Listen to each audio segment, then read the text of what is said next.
하루하루 살아가는 모든 순간순간이 우리가 하나님의 은혜가 아니고선 살 수 없다는 것을 고백하게 되는데요. 오늘 우리가 묵상한 요엘서도 마찬가지입니다. 요엘서는 신학적으로 매우 중요한 주제를 다루고 있습니다. 그것이 바로 여호와의 날입니다. 여호와의 날. 여호와의 날이 하나님을 믿지 않는 백성들에게는 그 날이 심판의 날이요 저주의 날입니다. 그런데 하나님을 믿는 우리들에게는 그 날은 회복의 날이요 축복의 날이요 구원의 날임을 요엘 선지자는 말씀해 주고 있습니다. 그렇게 요엘서를 살펴보게 되면 하나님의 심판의 메시지가 이곳저곳에서 중간중간에 요소마다 선포되어지고 있는데요. 그 이후에 하나님의 축복의 메시지가 연결되어져서 전해지고 있는 것을 우리에게 보여주고 있습니다. 오늘 본문은 아니지만 우리가 지난 시간에 읽었던 요엘서 2장 12절 13절 말씀을 같이 읽어볼까요? 여호와의 말씀에 너희는 이제라도 금식하고 울며 애통하고 마음을 다하여 내게로 돌아오라 하셨나니 너희는 옷을 찢지 말고 마음을 찢고 너희 하나님 여호와께로 돌아올지어다. 그는 은혜로우시며 자비로우시며 노하기를 더디하시며 인애가 크시사 뜻을 돌이켜 재앙을 내리지 아니하시나니. 아멘. 하나님께서 이스라엘 백성들에게 요엘 선지자를 통해서 선포하시려는 우리에게 말씀하시려는 뜻이 바로 이 12절과 13절에 있습니다. 하나님은 우리 백성들에게 금식하며 애통하고 통회하며 여호와께로 돌아오기를 원하고 계십니다. 그 전의 백성들의 삶을 보게 되면 하나님의 말씀 앞으로 나가지 않습니다. 모든 왕 되시는 하나님께서 그들을 통치하시고 다스리시고 함께 해주심에도 불구하고 그들은 하나님을 왕으로 섬기고 따르지 않습니다. 그리고 눈에 보여지는 이방 나라의 왕의 통치를 부러워하면서 그렇게 세속에 물들어 자기 마음대로 자기 하고 싶은 대로 행하는 것들이 이스라엘 백성들의 모습 속에서 나타나게 되었지요. 오늘 본문의 말씀 속에서 이 12절 13절 말씀 속에서 이스라엘 백성들에게 통회하고 회개하기를 요청하였지만 이 백성들은 전심으로 주님을 찾지 않았습니다. 그들의 모습 속에서 항상 하나님의 은혜를 사모해야 함에도 불구하고 그렇게 하지 못했던 것을 보여주는데요. 특별히 요엘서 1장은 그 백성들에게 깨닫게 하기 위해서 하나님은 메뚜기 재앙으로 인하여서 그들에게 회개할 것을 촉구하였습니다. 그리고 2장에서는 그 백성들에게 회개하지 않으면 심판의 날이 임하게 될 것을 말씀해 주고 있죠.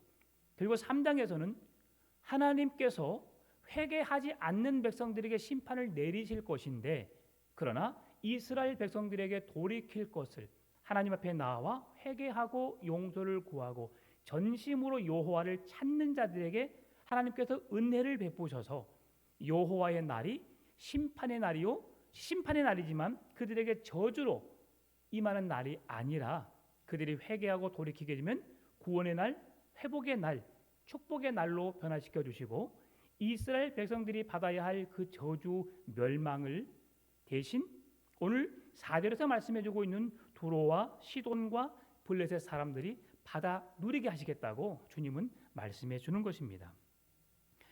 여호와의 날이 이방 백성들에게 심판의 날로 그리고 그들을 멸망시키는 날로 다가오게 하겠다. 그 일을 어떻게 이루시겠다고요? 이스라엘 백성들의 철저한 회개와 말씀 앞으로 돌아오는 여호와께로 향하는 진실된 마음으로 설 때에 하나님은 그런 날을 이루게 해주시겠다고 말씀해 주시는 것입니다. 요엘 선지자는 요엘서를 통해서 하나님께서 얼마나 자비로우신지 은혜로우신지를 말씀해 주고 있습니다. 노하기를 더디하시고 인애가 크시다고 2장 13절에서 말씀해 주고 있고요. 백성들의 피난처와 산성이 되어 주신다고 3장 16절에서 말씀해 주고 있습니다. 하나님은 그들을 기다리고 계십니다. 언제나 회개하고 하나님께로 마음을 돌이켜 회개하기만 하면 하나님은 언제나 그들을 은혜와 사랑으로 용서해 주시고 품어 주시겠다고 말씀해 주시는 것이 요엘서의 말씀이라고 할 수 있습니다. 하나님께서 왜 이스라엘 백성들에게 메뚜기 재앙과 가뭄의 재앙을 내리셨을까요? 그것은 이스라엘 백성들을 끝내시려는 계획이 아니었음을 우리는 확인할 수 있습니다. 그 백성들이 자신들의 어리석음을, 잘못되었던 것들을, 부족했던 것들을 깨닫고 하나님께 도움을 구하는 기도의 자리로 나아가 하나님의 거룩한 백성임을 깨닫게 하시기 위해서 그들에게 재앙을 내리셨다고 요엘 선지자는 말씀해주고 있습니다. 그런데 이스라엘 백성들에 있어서 금식이 선포되어지면 의식처럼 행해지는 관례가 있었습니다. 그것은 금식을 선포한다고 하는 것은 그 백성들의 연약함, 부족함, 죄로 인하여 타락하여서 하나님께서 그 백성들을 돌이키게 하기 위한 방법으로 금식을 선포하셨다고 백성들은 알고 있었는데요. 그런데 그 금식이 선포되어지게 되면 백성들은 자기들의 옷을 찢었습니다. 그리고 머리에 재를 뿌렸고요. 그리고 그들은 슬픔을 표현하는 방법으로 정해진 음식만을 먹었습니다. 이것은 금식이 선포되어지게 되면 의례의 형식적으로 행하는 의식에 지나지 않았습니다. 요엘 선지자는 이 행위가 전심으로 여호와를 찾고 은혜를 간절히 구하는 기도가 아니라 지금까지 관례적으로 행해왔던 형식에 불과한 금식이라고 하는 것을 오늘 지적하고 있어요. 여러분, 오늘 이 메시지를 통해서 우리가 깨달아야 될 게 뭐냐면 오늘 우리가 드려지는 이 예배가 형식적인 예배가 되지 않기를 원합니다. 예배 시간이 되어서 우리가 드려지는 이 예배 속에 함께 참여하고 있지만 이 예배가 그냥 9시 아니면 11시에 시작되어서 1시간 후에 끝나는 예배로 우리가 그 예배를 바라보게 된다면 오늘 지금 요엘 선지자가 이스라엘 백성들에게 지적했던 너희들의 금식의 기도가 온전하지 못함을 하나님이 기뻐하시는 금식의 기도가 아님을 지적하는 것처럼 동일한 예배가 될 수밖에 없다는 것을 말씀해 주고 있습니다. 여러분, 이 예배에는 사모함이 있어야 합니다. 사랑하는 마음으로, 기대하는 마음으로, 기다리는 마음으로 예배를 참석해야 합니다. 시간이 많이 지났지만 여러분의 젊은 날을 한번 떠올려 보십시오. 젊으신 분들은 지금 누군가를 만나고 있다면 애틋한 마음으로 그 여인을, 그 남자를 생각했던 그 때를 떠올려 보십시오. 그 사람을 만날 때 얼마나 설레었습니까? 약속 시간을 정해 놓으면 그 약속 시간이 얼마나 늦게 오던가요? 왜 그렇습니까? 빨리 보고 싶고 사모하는 마음이 있기 때문에 그 만남을 통해서 우리의 사랑을 속삭이고 함께하고 싶고 그리고 더 이상 집으로 들여보내고 싶지 않는 마음이 생겨서 우리 결혼하자 라는 말을 하게 되잖아요. 그러면서 가정을 꾸립니다. 여러분, 그 설레임이, 그 사랑의 마음이 예배 가운데 나타내져야 합니다. 하나님께서 우리를 사랑하셔서 진노의 대상이었고 저주받아 마땅할 우리들에게 하나님은 독생자 예수 그리스도를 죽기까지 내어주셨습니다. 여러분, 이 모든 사실이 우리가 너무 머리로 쉽게 알아서 마음으로 느껴지지 않을 때가 많아요. 오늘 지금 그것을 지적하고 있는 거예요. 우리가 예배자로 나와서 예배를 드리고 있지만 이 예배가 온전한 예배인지를 다시 한번 돌아보게 하시는 것이 오늘 요엘 선지자가 이스라엘 백성들 가운데 너희들이 얼마나 주님을 바라보고 있느냐, 전적으로 여호와를 찾고 있느냐라고 외치고 있다고 하는 것입니다. 그래서 메뚜기 재앙과 가뭄이 한순간에 끝나지 않고 그들에게 이 재난을 통해서 종말의 날임을, 그리고 그들에게 심판의 날임을, 그 날이 여호와께서 임하시는 날이며 하나님의 거룩한 백성과 하나님의 거룩하지 않는 백성들을 구분해내는 날로 정하셨음을 말씀해주고 있다고 하는 것입니다. 여러분, 이 일로 인하여서 요엘 선지자가 원하는 게 뭡니까? 형식적인 예배가 아닙니다. 마음도 없는 예배를 드리는 것을 기뻐하지 않음을 지금 선포하고 있는 겁니다. 진실되게 반응하고 마음의 변화가 있는 살아있는 예배, 진정한 예배를 드리기를 원한다고 하는 것이죠. 하나님이 찾으시는 예배는 신령과 진정의 예배입니다. 우리의 드려지는 예배 가운데 성부, 성자, 성령 하나님이 임재하셔서 우리의 예배 속에 함께 계시고 이 예배를 통해 영광 받으시는 예배가 드려질 때에 하나님이 기뻐 받으시는 온전한 예배가 된다고 말씀하는 것입니다. 그러면 진정으로 예배 드린다는 것은 무엇을 의미합니까? 하나님의 말씀이 있는 예배입니다. 세상의 사람들의 이야기를 주고받고 서로 잘 지냈는지 서로 안부를 묻는 이야기가 아니라 정치적인 이야기를 통해서 우리의 귀를 즐겁게 하고 어떤 예화를 통해서 우리의 마음을 즐겁게 하는 그 시간이 아니라 신구약 성경 말씀을 통해서 하나님이 이스라엘 백성들에게 오늘 우리에게 선포하시기 원하셨던 말씀이 선포되어지고 그 말씀을 우리가 하나님의 말씀으로 듣고 그 말씀대로 살아내기 위해서 몸부림치는 헌신과 섬김과 노력이 있는 그 예배를 주님이 원하신다는 거죠. 그래서 형식적으로 드려지는 예배, 마음에도 없는 예배, 내가 어떤 직분이 있기 때문에 내가 지금까지 이 신앙을 이어왔기 때문에 이 자리를 지키는 것이 아니라 오늘 내가 받은 은혜의 감사함으로 그 구원의 감격 속에서 살아계신 하나님을 향한 나의 진실된 믿음의 고백으로 옷을 찢는 형식의 예배가 아니라 마음을 찢는 진정한 예배. 주님, 내가 죄인입니다. 주님의 십자가의 보혈의 은혜로 그 능력으로 내가 죄인된 내가 오늘 구속, 죄 사함을 받았고 거룩한 하나님의 백성으로 거듭나게 하여 주셨고 하나님의 천국 백성으로 살게 해주신 하나님 고맙습니다. 진심으로 느끼는 삶을 살아가야 한다는 것이죠. 여러분, 수십 년 동안 사랑하는 아내와 남편과 함께 살면서 지금도 여전히 그 고마움을 느끼고 계시지요. 그 소중함을, 그 고마움을 느끼며 살아갈 수 있기를 바랍니다.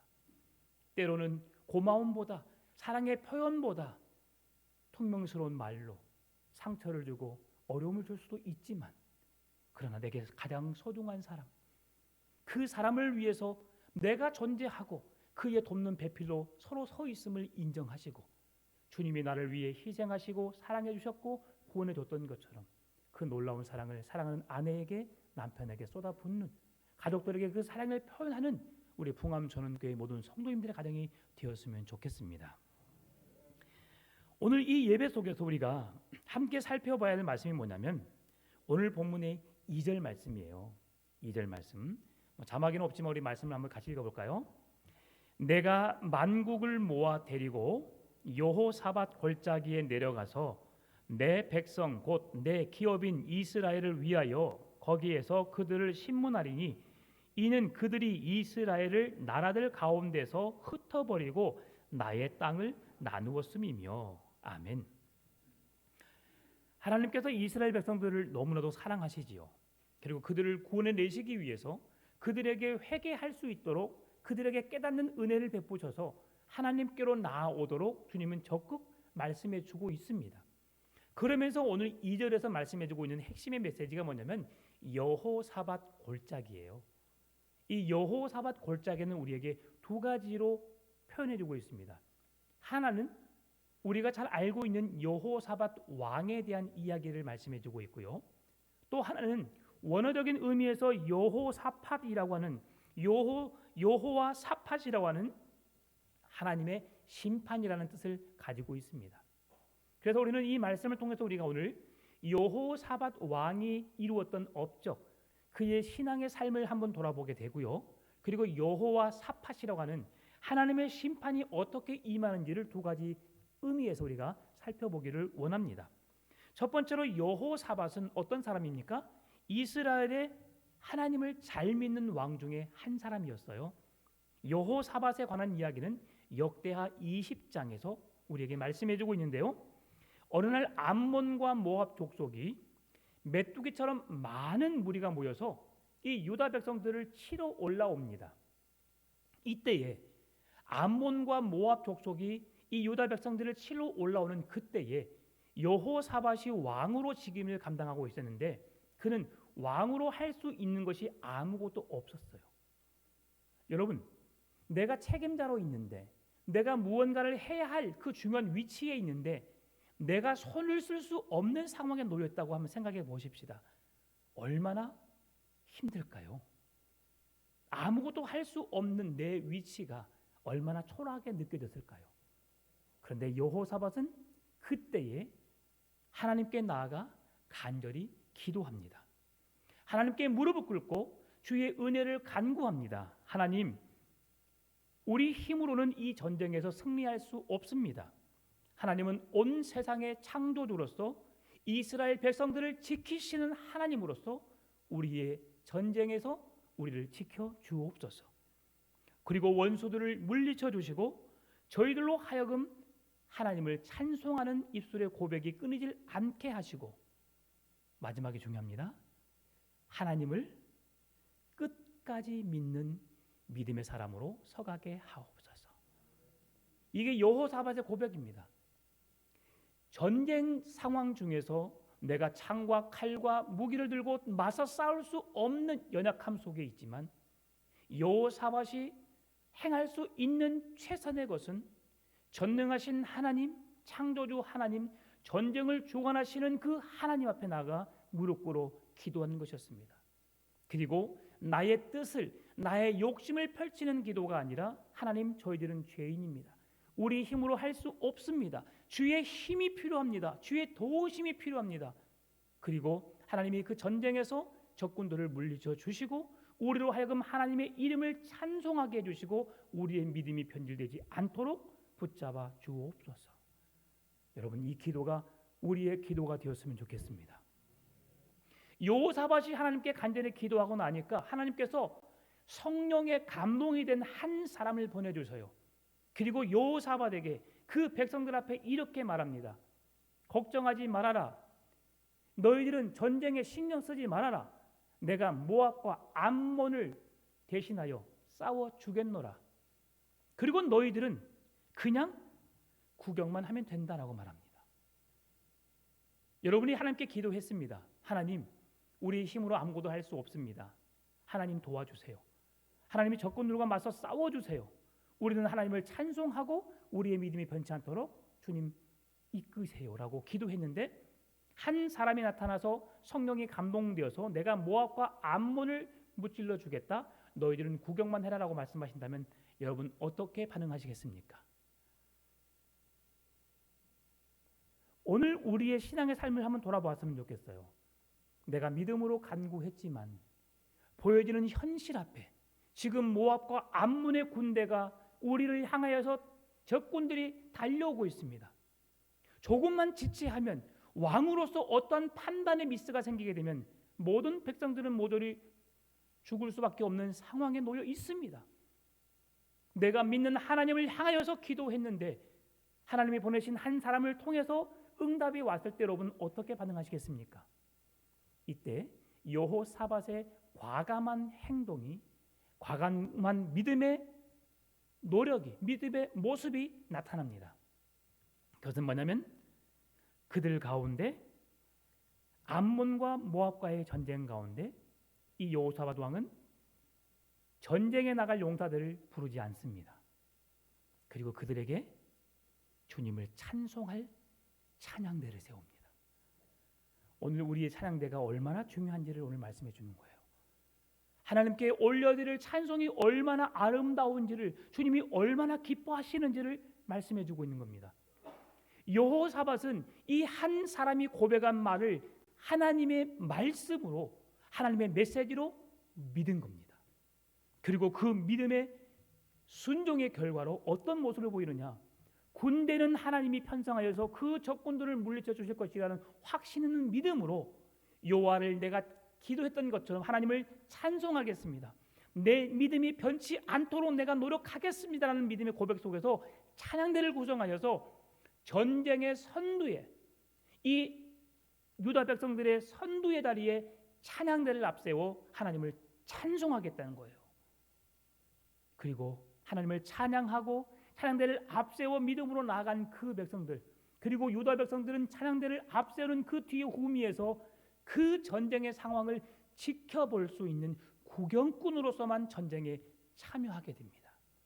이 여호사밧의 과감한 행동은, 담대함은 하나님이 그의 마음을 이끄셔서 성령님의 감동을 인하여서 그에게 선한 마음을 주셨을 줄 믿습니다. 여러분, 우리가 기도하는데요, 하나님, 내가 기도할 때에 내가 기도를 잘 하려고 꾸민다고 해서 여러분 좋은 기도가 나타나지 않아요. 성령에 의존하여서 하나님이 내 입술을 열어서 기도하게 하고 중보하게 할 때에 그 기도는 더욱 능력 있는 기도가 될 줄 믿습니다.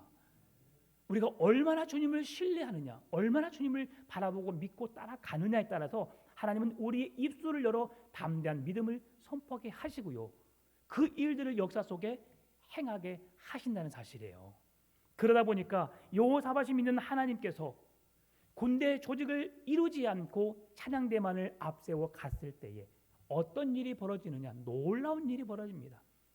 찬양대가 언덕 위로 올라가서 할렐루야 주님을 찬양하고 나아가는 상황 속에서 저 앞에 펼쳐지는 모압과 암몬의 군대가 몰려들어서 백성들을 엄습하고 그들을 무찔러야 하는 그 상황 속에 수많은 군대가 우르르 물러오면서 그 위험이 그들 앞에 펼쳐져야 할 그 상황에 찬양대 앞에 보여지는 암몬과 모압의 전쟁에 참여한 백성들은 잠잠합니다. 어찌된 연고인가 살펴볼 때 그들이 알아본 결과 모압과 암몬이 유다 백성들을 무찔러 오는 가운데 서로 말싸움이라는 거예요. 네가 옳냐 내가 옳냐 이런저런 생각을 하다가 두 지파가 두 나라 간에 싸움이 벌어지게 된 겁니다. 그리고 하나님께서 두 민족 간의 전쟁으로 일으켜서 결국 유다 백성들의 손 하나 까딱하지 않고 그들의 승리를 믿음의 눈으로 보게 하신 거예요. 그 백성들이 모든 백성들이 그 땅에 엎드려져 죽음을 맞이한 것을 이스라엘 백성들이 유다 백성들이 보게 되었어요. 여러분, 이 일이 어떻게 이루어질 수 있었을까요? 여호사밧 한 사람의 간절한 기도, 믿음의 간구로 하나님이 일하신 것입니다.